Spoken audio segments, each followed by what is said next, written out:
皆さんは少しだけモヤモヤした気持ちになった時、どんな風に過ごしていますか？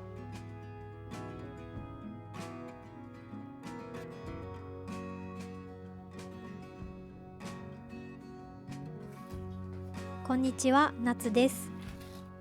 今日は久しぶりに都会へ出かけて、いつもの湯沢屋で材料を選んだり、気になっていたものをお買い物したりしてきました。あれこれ見て回りながら、次は何を作ろうかななんて考える時間はやっぱり楽しいものですね。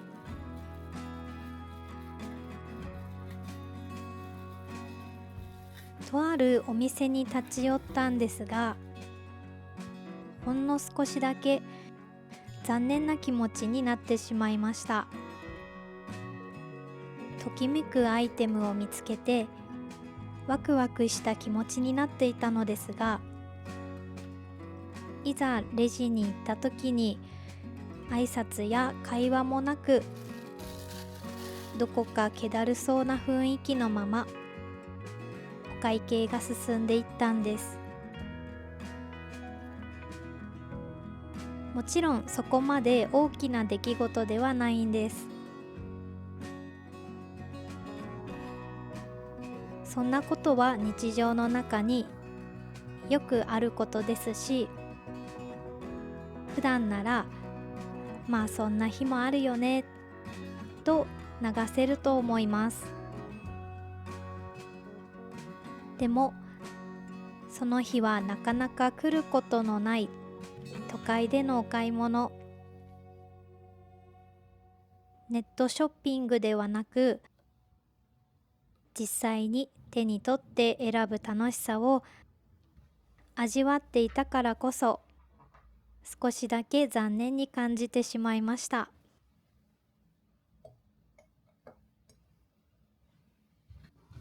本当はそのまま帰る予定だったんですが、この気持ちを抱えたままお客様へお届けする大切な作品を作るのはちょっと違う気がして、なんとなくその足でお花屋さんへ立ち寄ることにしました。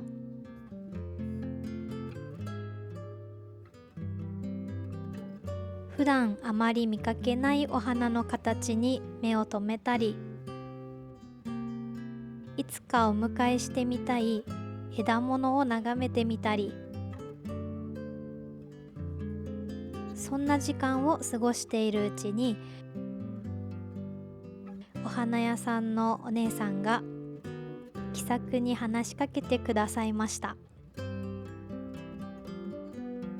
何気ない会話だったのですが、不思議と気持ちが和らいでいって、気づけば600円ほどの小さなブーケを手にしていました。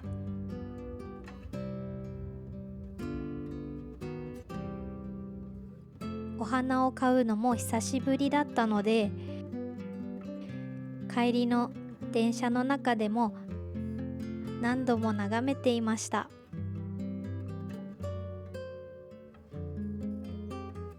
たったそれだけのことなのに、心が少し軽くなって、やっぱりお花には人の気持ちをそっと整えてくれる力があるのかもしれません。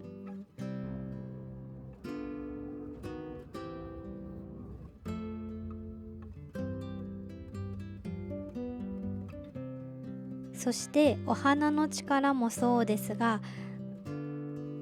誰かのちょっとした言葉や笑顔に救われた瞬間でした。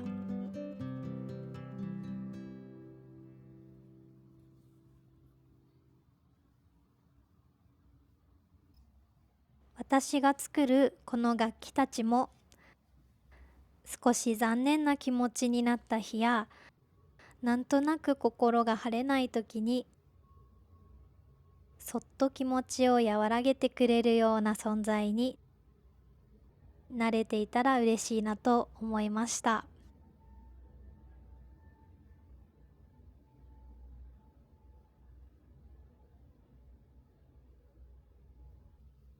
オーダーいただいた楽器作品たちの発送も無事に終えたので、今日はカゴ刺繍の続きを進めたいと思います。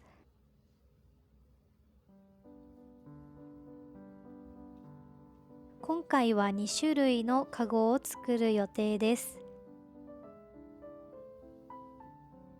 1つ目は大きなカゴ、摘んだお花をたくさん入れられるような、そんなイメージのカゴです。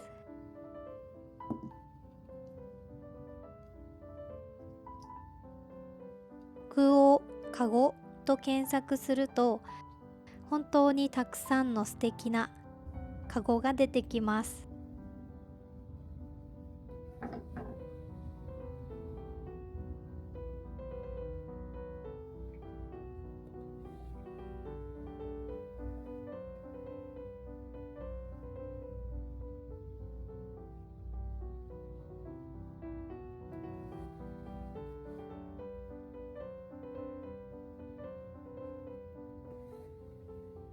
どれも可愛くて迷ってしまいますが、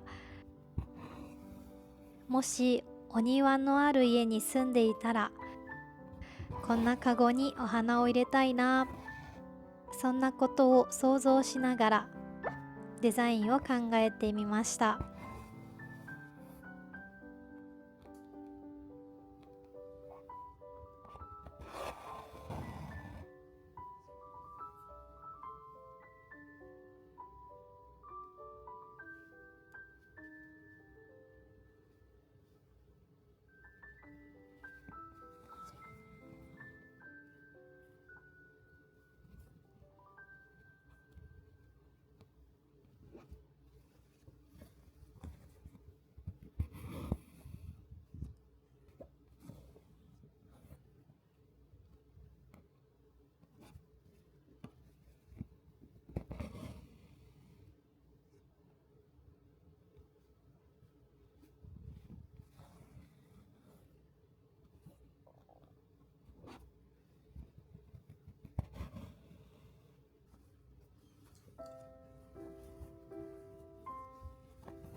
もう一つのカゴは網目の広いおしゃれで可愛らしいカゴ。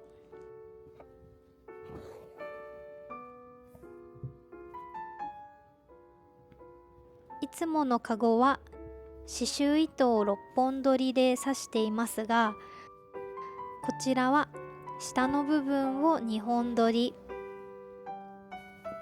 上の部分は1本取りで刺していきます。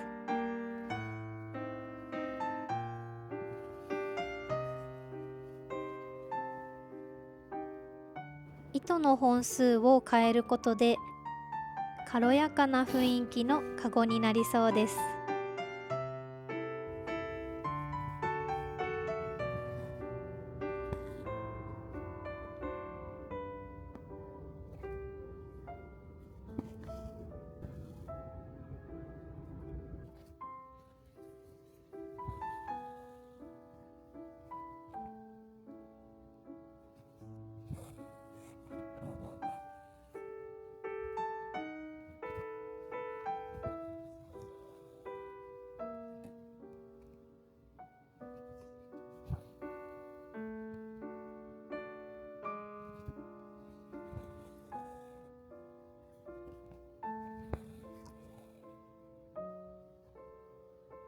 それぞれのカゴが完成したので、今度はそこへお花を入れていきたいと思います。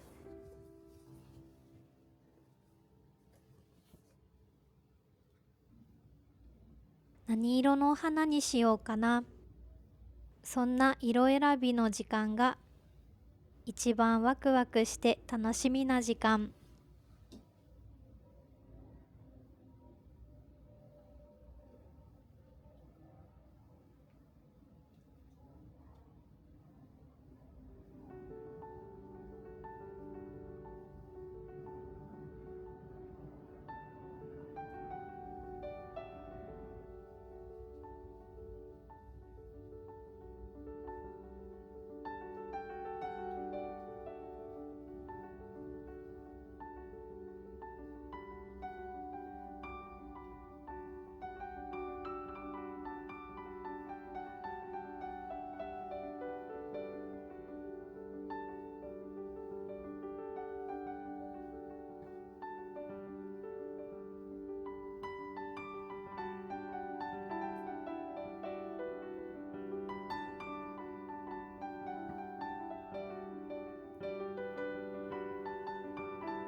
バラはピンク色で作るのがいつの間にか好きになっている気がします。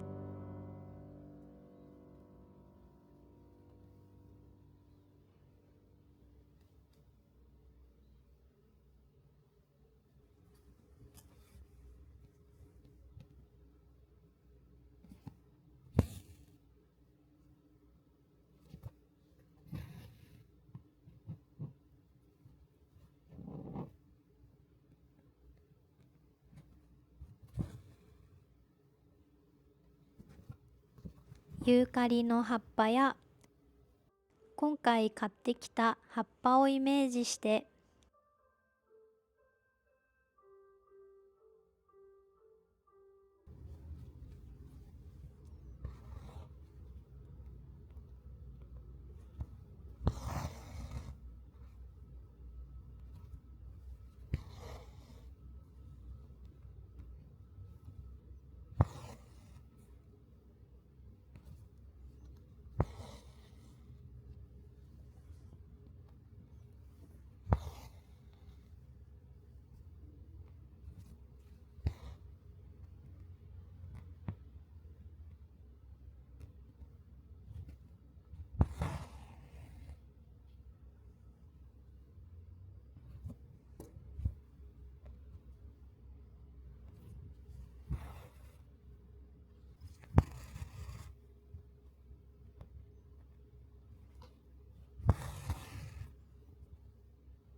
ラベンダーの花も入れたり、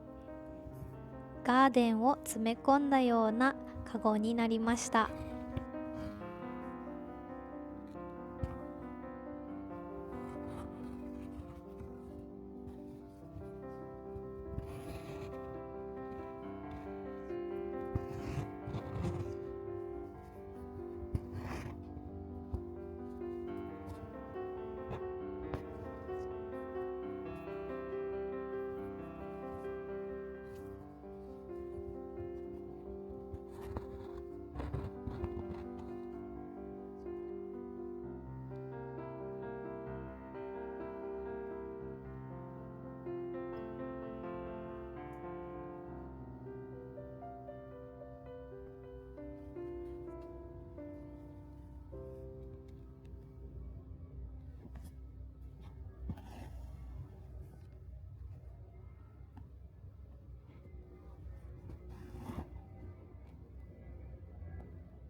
隣のカゴにはポップで可愛らしい印象の色を選んで、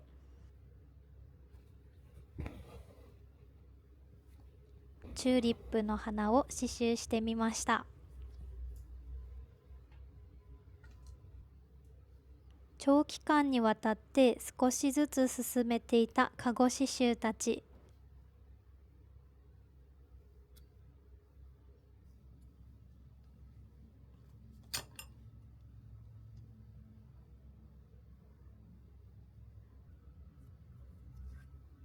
5種類のカゴの完成です。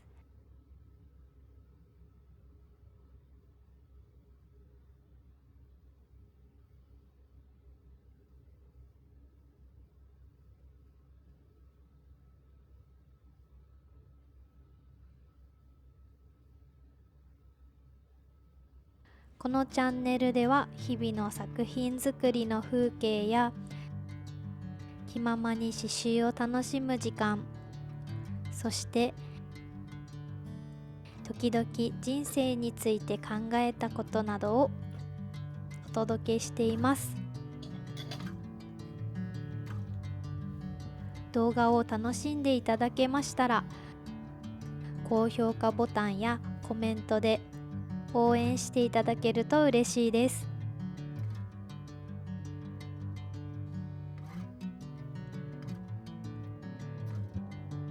今回も刺繍の部屋を飛び出して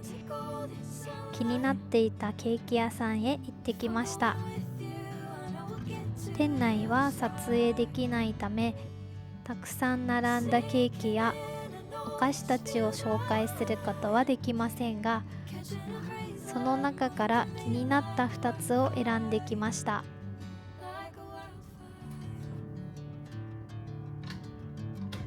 昔ケーキ作りの専門学校に通わせてもらっていたことがあります。ここにはその当時同じクラスの友人と勉強も兼ねて訪れた思い出のお店。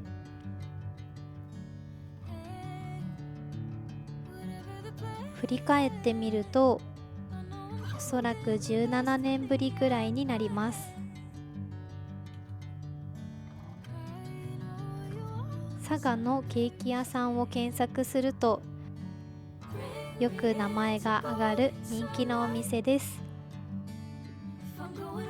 当時もその可愛らしい世界観に驚いたことを覚えていますが、改めて訪れてみても、個人店でここまで世界観を作り上げていることに本当にすごいなと感じます。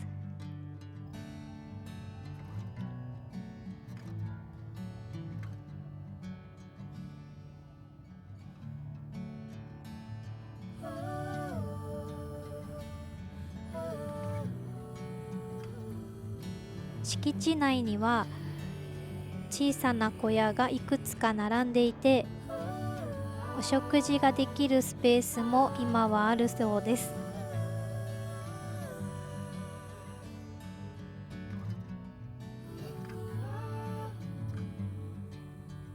内装も素敵だと聞いているので、次に来る機会があればそちらも利用してみたいなと思います。今回も最後の方までご視聴いただきありがとうございました。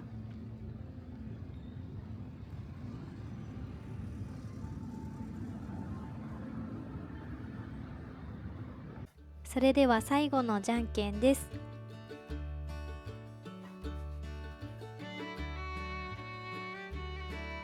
最初はグー、じゃんけんぽん。今週もちょこっといいことありますように。